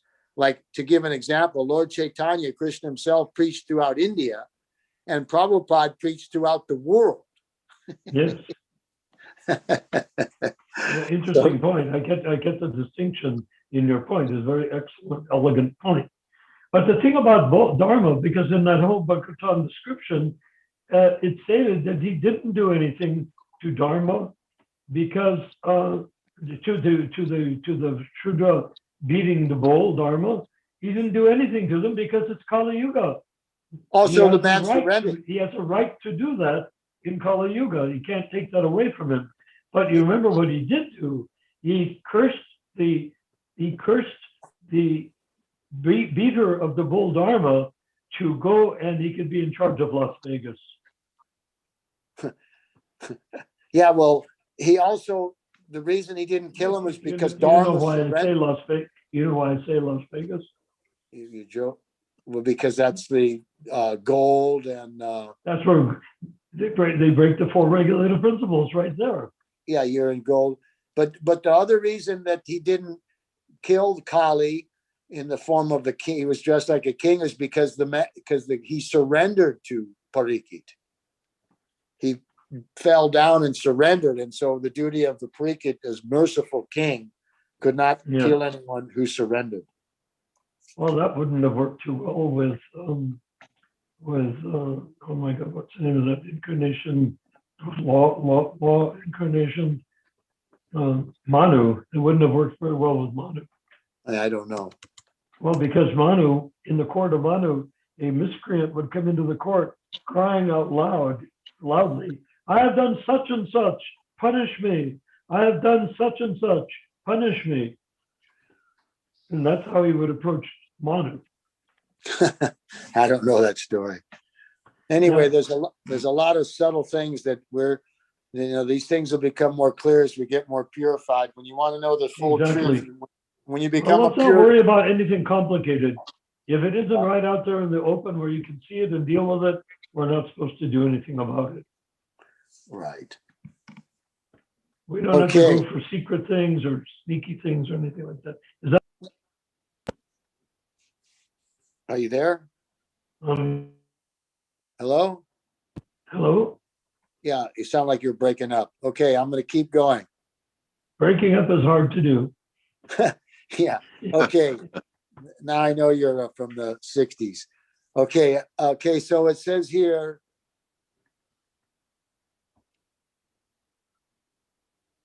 okay, the last thing was D, how to restore the original intent and process of ISKCON as bought from Krishna Loka by Prabhupada. So number 12 was a vision for the future 9,450 years remaining in the golden age of Kali. A. The reason I say that is because Kali Yuga, the golden age of Kali, began with Lord Chaitanya. Yeah, I know. I understand. 10,000 years and it's been over 500. Yeah. Comparison of the Brahmins of ancient India to the Kanista Adhikari practitioners of ISKCON. And then you put in parentheses, I don't understand, horizontal, interpersonal, societal, and then you put Anya Bilasa Beach. What's That is between the conversation between Ramananda Roy and Lord Chaitanya. Anya Vilasha Beach is a societal, horizontal, societal beach. And there were three beaches. Oh, you mean and the Lord Chaitanya asked Ramananda, the conversation with Ramananda Roy. He asked Ramananda Roy, can you tell me something? He said about the Vilasha Beach. Lord Chaitanya was disgusted by that and said, no, it's just horizontal. It's just people that have failed yogis and whatnot. All the people that have tried to do stuff, they're just out there make wheeling and dealing on the material platform. That's the Kanista Adhikari platform to begin with, at least, is it's transactional. It's horizontal. It's body conscious. It's person to person, which is not what we do to make advancement. We don't make friends. We have spiritual association to stimulate our increase of Krishna consciousness. So then Lord Chaitanya was disgusted. So Ramananda Roy, getting a little bit panicky, said, well, then what about the Jnana Karma Beach? Well, Jnana is, Vedanta Sutra. Karma means doing work to elevate yourself to a higher planet, which is what the Brahmins in the Vedic culture were doing for people. And Lord Chaitanya was disgusted again. He said, no, it doesn't work. And then Ramananda Roy broke it out in sweat and tears and everything. Finally uttered, how about the Bhaktilata Beach? Bhaktilata Beach is vertical. Anya Vilasha Beach is horizontal. Bhaktilata Beach is vertical. Which means then he went on to describe this creeper comes from the heart. The devotee goes up to Krishna's lotus feet, branches out, leaves, blossoms, fruits. And Lord Chaitanya went into a state of ecstasy when he heard Ramananda Roy saying that. Huh. Yeah, I've heard Bhakti Leela Beach, but not the other ones. Yeah, and so Bhaktilata Beach, but that's the context. And the Bhaktilata Beach in the Ramananda Roy, he said, tell me more. And Ramananda Roy opened his mouth to say, I don't know anything, and then spilled forth more and more and more. And at the end, Lord Chaitanya was practically devastated. He was shaking in ecstasy. And he came over to Ramananda Roy, who was standing there flabbergasted, and embraces him and says, thank you so much for enriching my life with what you're saying about the Bhaktilata Beach. And Ramananda Roy stutters and says, but, dear Lord Chaitanya, I didn't know any of this stuff. It was because of your association that I began to channel you through my own mouth. And that's why I was able to say it. Otherwise, I had no idea. And Lord Chaitanya said, yes, of course. but it was from you I heard it. So that is why I am thanking you. Because you get it? Because it was from your lips to my ears, which is different than me thinking it or somebody else saying it. It's personal. Exactly. And you know where that came up again was Ramananda Roy was trying to ask Lord Chaitanya about the description of in the teachings of Lord Chaitanya. He asked Lord Chaitanya, can you explain to me the conversation you had with oh my God, Prakasananda Saraswati in Banaras? And because I'd like to understand how that conversation went. And Lord Chaitanya said, no, I cannot do that. And Ramananda Roy was heartbroken. And so he said, then I would never know. And Lord Chaitanya said, no, that was according to a certain time, at a certain place, and to a certain individual between two people, myself and Prakasananda Saraswati. That's what it was. But I can explain it to you here, now, between you and me. So in the teachings of Lord Chaitanya, there are two complete iterations, if I may use the word, of the conversation on the Atmarava Shloka with Prakasananda Saraswati and one with Ramananda Roy. And they're the same, but they're completely different.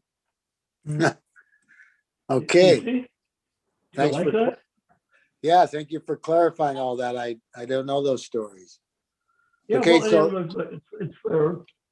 But anyhow, you can imagine that I developed a great fondness for Ramananda Roy. oh, sure. Roy means king. Roy, R-O-Y means king, like royal. English comes from Roy, Sanskrit. But Ramananda Roy was a Shudra, but a Shudra king, king of the Shudras.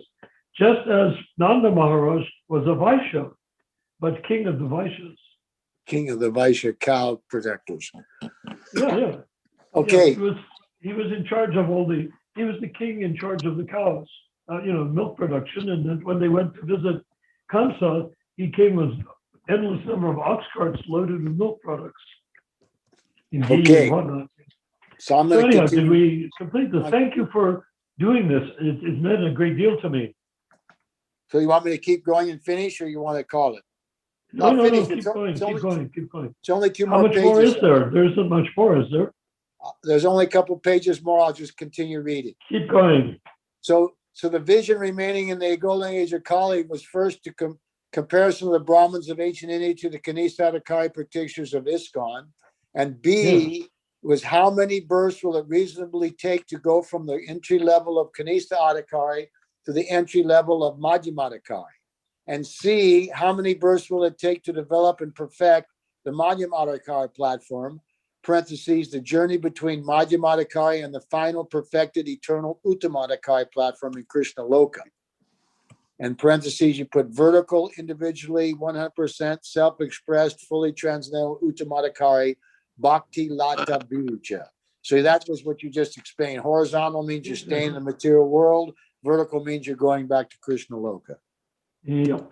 The number C, or you got a letter on it's actually D, A, B, C, D is considering that those deeply committed to the League for 10,000 years will most probably become fully self-realized Uttamadikaris before the end of the golden age of Kali.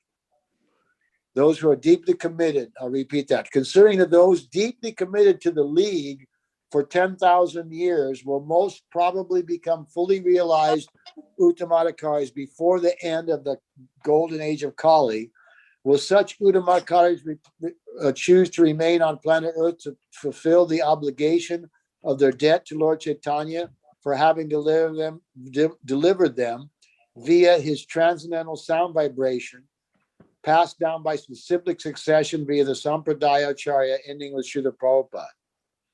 To be sure that each and every jiva, regardless of species that inhabits planet Earth, whether insect, animal, microbe, plant, etc., has directly heard the sound vibration of the style and tone of Lord Chaitanya, so that they will be guaranteed to be able to go back to Godhead, even hearing the transcendental sound of the holy name even once from the lips of such remaining Uttama Adhikaris, in parentheses, whose sound vibration will be non-different than the sound vibration emanating eternally from the lips of Lord Chaitanya. Got it? And then this You is like it? E. Huh? Do you like it? Yeah. Then E is those thousands or millions of parentheses who become Uttama Adhikaris, those who become Uttama Adhikaris up to the end of the golden age of Kali will have the transcendental pleasure of direct association with Krishna, as did Prabhupada. So they're staying behind to follow in the footsteps of Srila Prabhupada would be a consensual agreement with Lord Krishna, in whose shared rasa they are completely immersed. That will determine whether they go or stay. Then you said at the end here, so by the grace of Lord Chaitanya via Srila Prabhupada, we have been made most fortunate indeed. Now it is our golden opportunity to make innumerable other embodied jivas equally fortunate as well. That is the purpose of the League for 10,000 years. Parentheses, as we bless others, we will ourselves become blessed. Very, that's good, Narnarayan, that's good. Okay. Can Hare we, Krishna. can we prick your finger and we'll exchange blood like Boy Scouts or whatever? You want to join us, and we will deliver ISKCON back to something it never even got close to being in our years with ISKCON. Huh. Yeah. Yeah, well, we Are you hope on it board? happens. We Hope it don't need to happens. badmouth ISKCON. They don't know what the fuck they're doing. So we need to tell them how to act, how to behave. To using this paper tells the truth. Huh. Well, you put a lot of effort into this, and I've certainly learned a lot by reading it. Well, do you think it Hare tells, Krishna.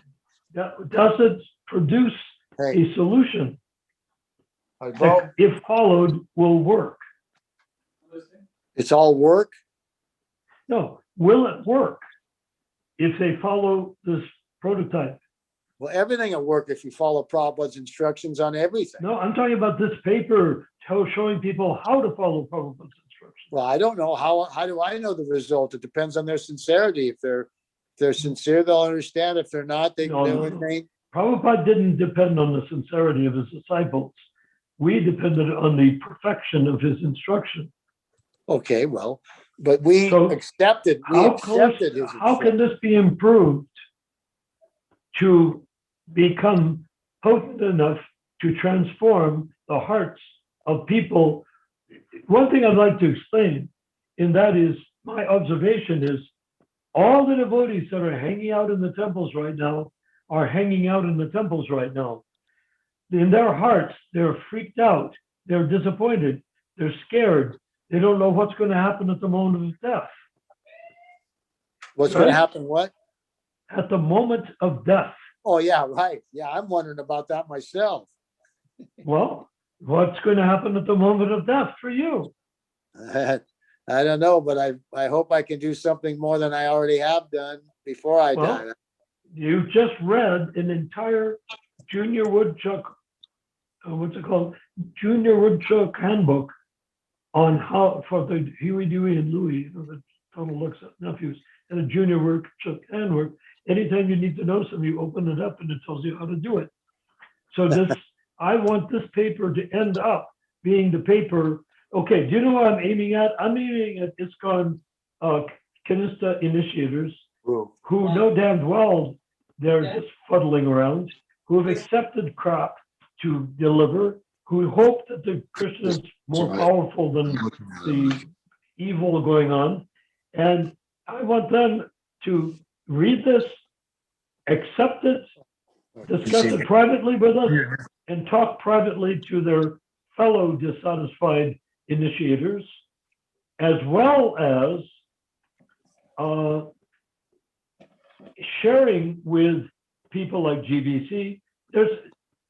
even an insincere man on his deathbed may make a confession, right? Right.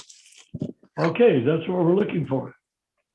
We're looking for these men, like, this paper came about when Ramachandra Prabhu and I were discussing Bhakti Vikash Swami. Hmm. Do you know Bhakti Vikash? No, I know of him. I have some of his books. I haven't got any of his books. I have no use for any books except those of I don't Prabhupada. read them. I just have some. I think one of them's on brahmacharya or something. I don't know. Yeah, well, whatever. And he's doing stuff with cow protection. Oh, by the way, I'd like to add a little statement there just for you, and that is that the Brahmin who is not yet Kanistadakari, when we do Daiva Varnashram Dharma, everyone will be initiated devotee. Everyone will be an initiated devotee and yet divided according to Shudra, Vaishya, Kshatriya, Brahmin. And the deity will own everything, like the old days of Jagannath Puri. Do you know anything of the history of Puri and how the deity would own all the property and all the goods on the properties, the crops? I want to find out because that's the way it should be. In other words, the deity should own everything. The Brahmins, who are just a handful, would be managing, cooking, all the prasadam. If you have a Varnashram society with 10,000 people in it, community, well, Puri, you go to Puri, Prabhupada said 50,000 could come unexpectedly and be fully fed. Huh. So that's the idea. We want to put Krishna in charge of Varnashram Dharma. Now, all these other people, including Bhakti Vikash and that other guy in Vrindavan and all these other people that are doing stuff, they're fiddling around because they don't have the cojones in order to, cojones, right? Yeah.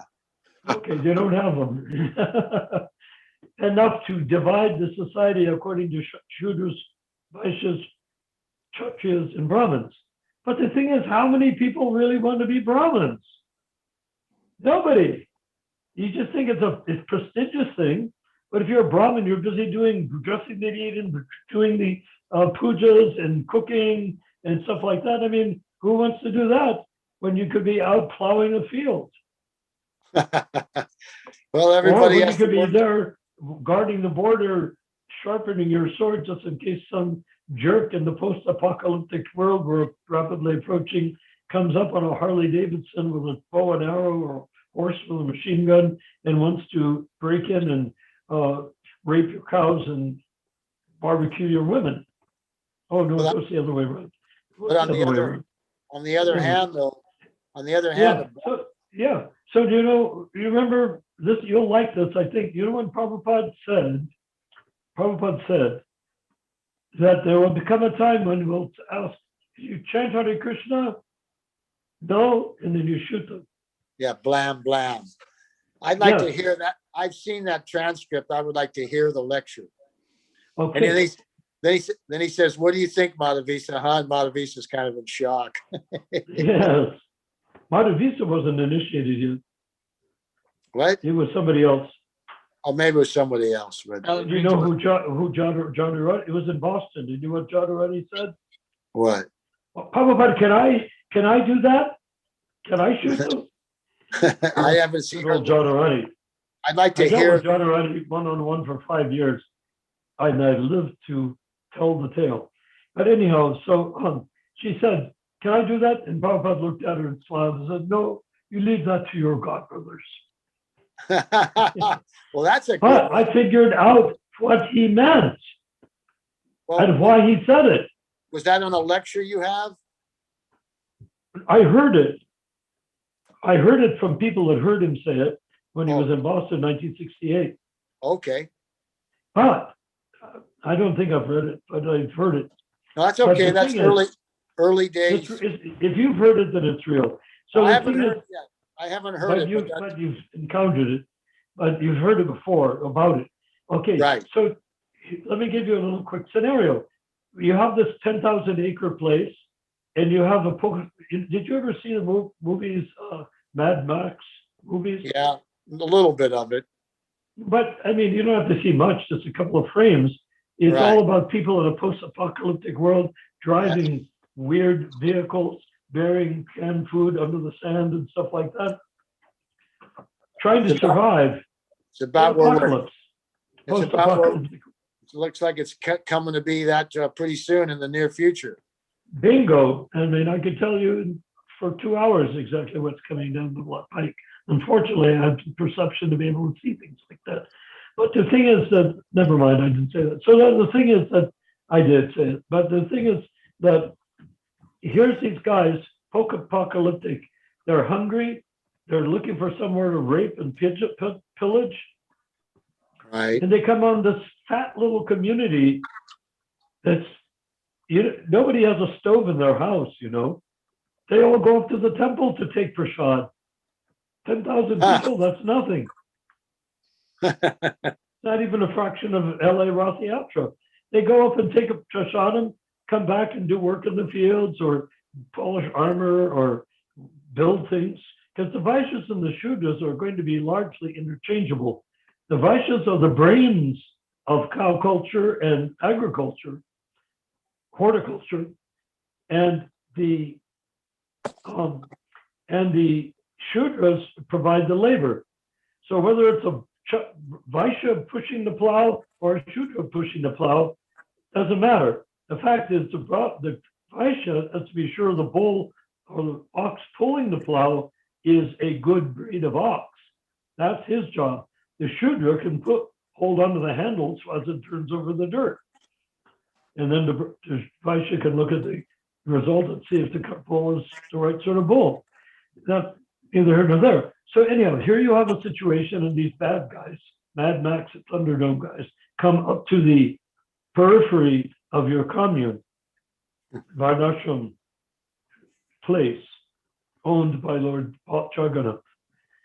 And they come up and they point the gun or the bow and arrow, or whatever, their sword, sharpened stick, whatever they've got. He said, pointed, "We see you have cows in there." What happened? Hello?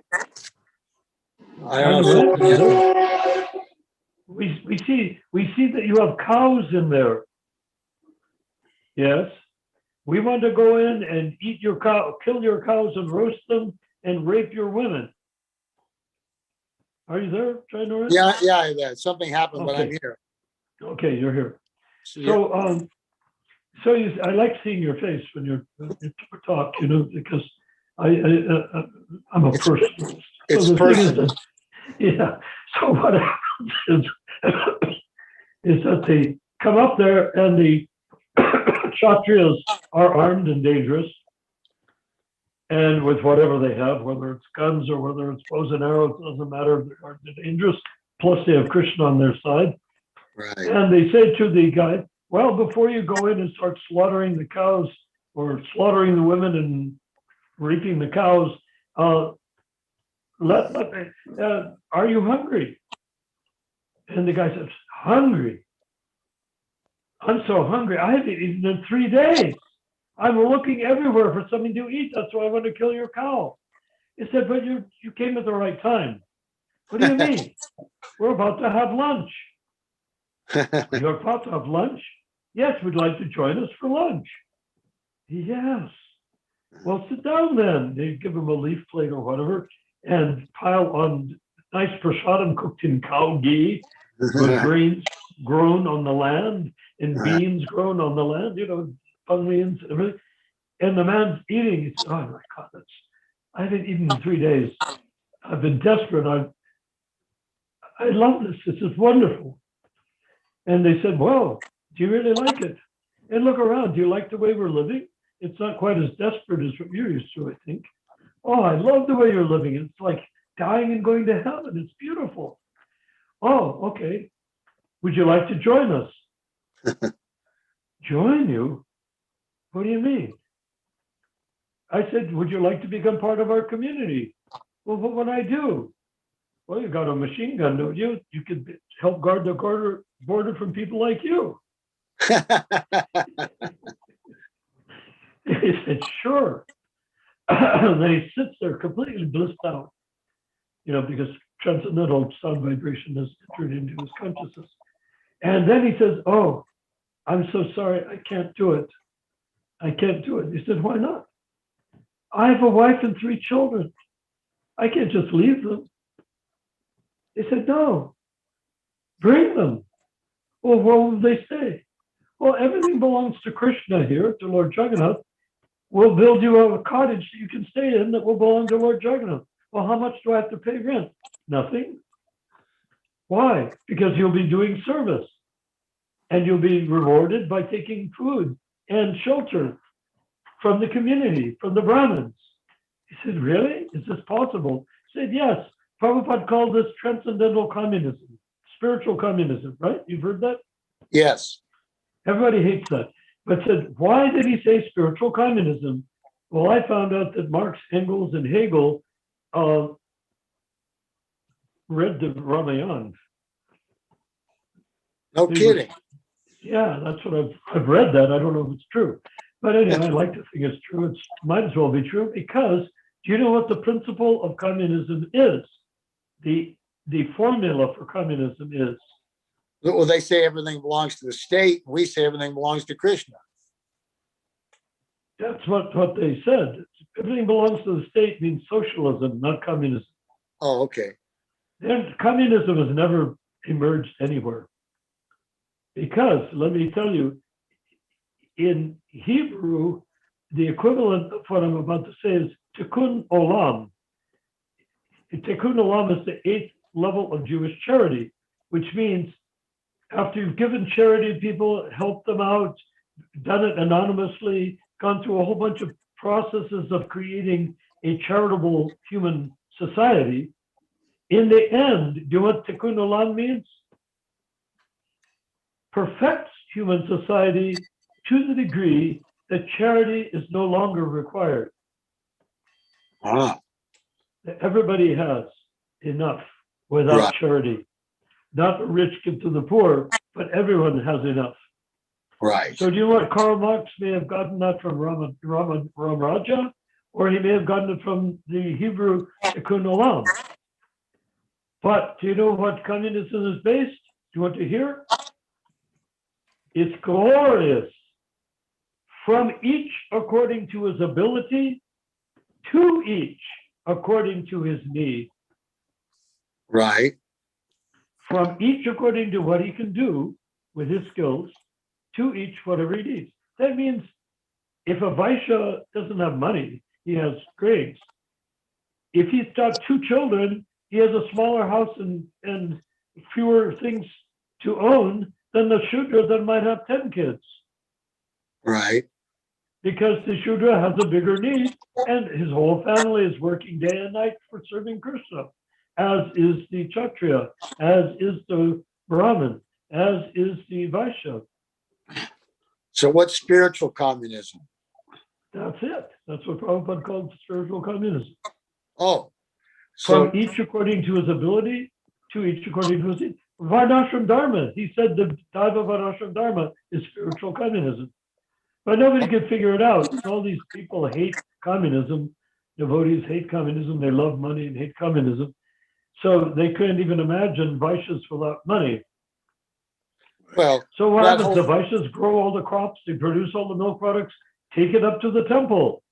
The Brahmins handle it and distribute it.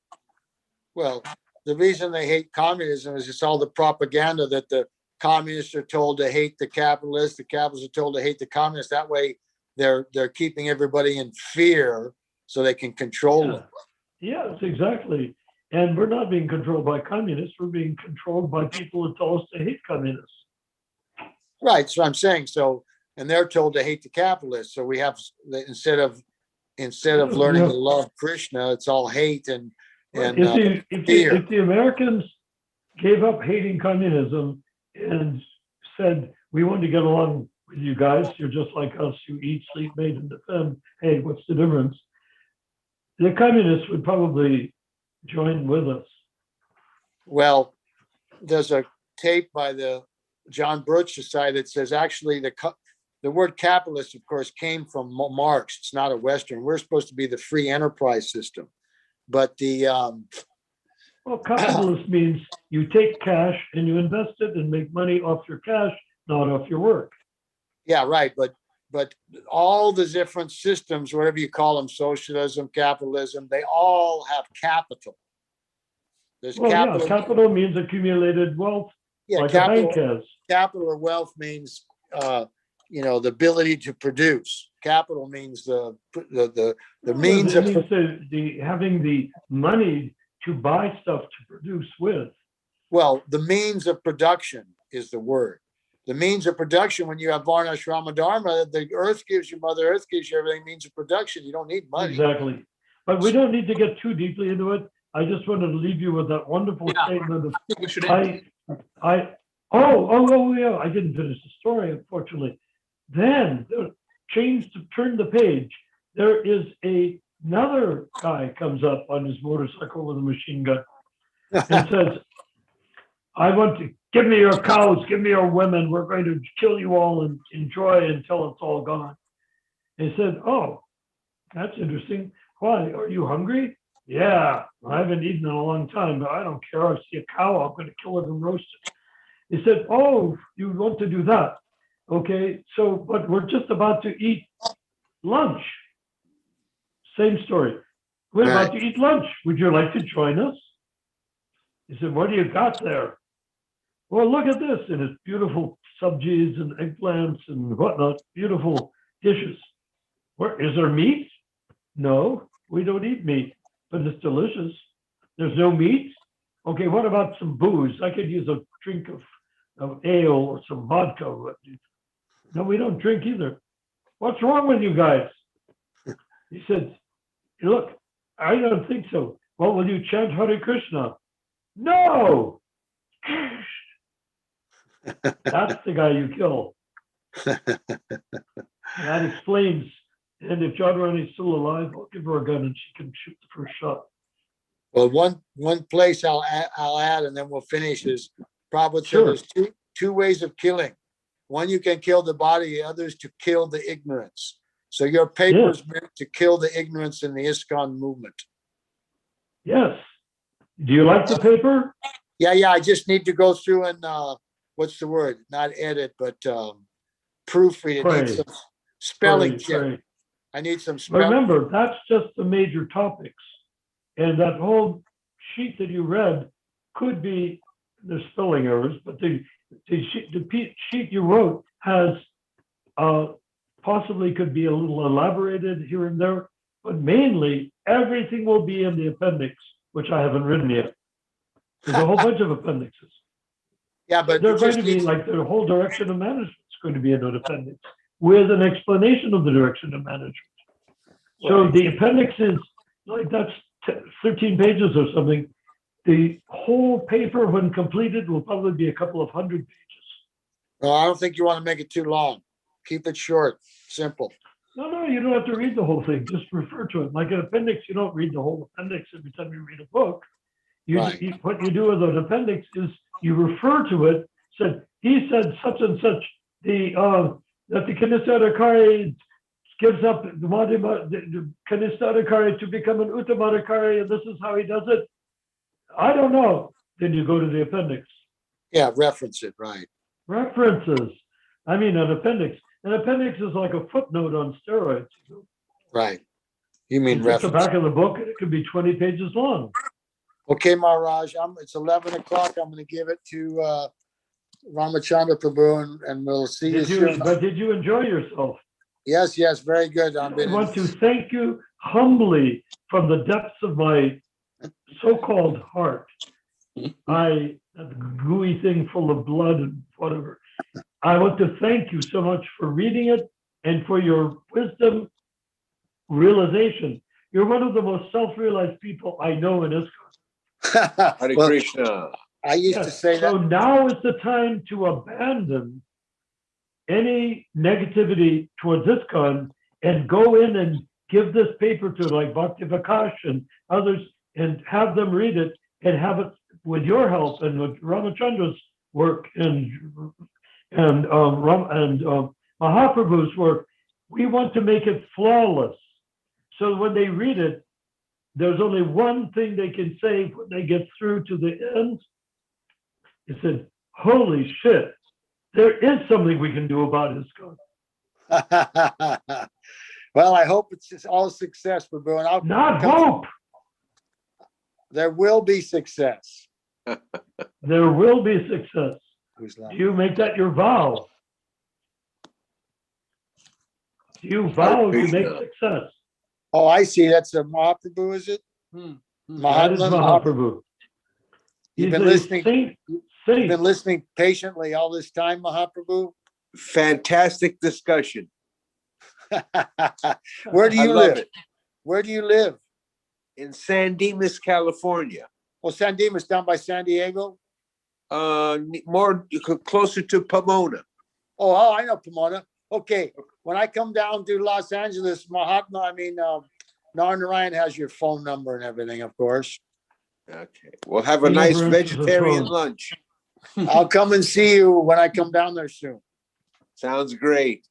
Okay, I'll call Krishna Narnarayan. Here's Mahat. Okay, Hare Narayana Krishna. Prabhu, I think we'll end it here.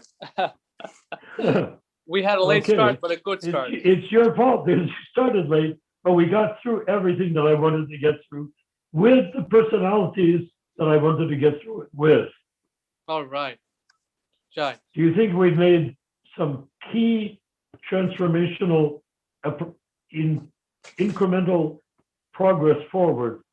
Jai. Yes, I think so. So time will tell. Absolutely. Yeah. So let's keep the discussion going. So the next discussion would be today, Sunday, Wednesday, then Wednesday. Saturday and Sunday. So Wait, let's, today's Sunday? yeah, today's Sunday. Okay. All You right. So convinced- So anyhow, what did you think? very nice. We'll refine it. We'll make it better and do all kinds of work to it. What needs to be improved? So tell me so I can work on it. Well, what needs to be improved? Well, we can give Prabhupada's post, the direction of management, things like we have done already. That's in the appendix. This is the paper. We can make the paper so when people read it, and as we've discussed, that we'll make it so that it is readable and not too long. Which it's Yes. not too long right now if you're person's serious. But then in the appendix, we could have 20 pages for each page that we have here. And that's not that you have to read them all unless you want to. But that's just there Okay. so that if you have any doubts, you'll find out where the answer to your doubts are. Okay. Jai. Does that make sense? So You see, I'm bypassing everything Prabhupada set up for ISKCON because he set up the Kanista Adhikari. He preached the Kanista Adhikari. He did everything in relationship to Kanista Adhikari.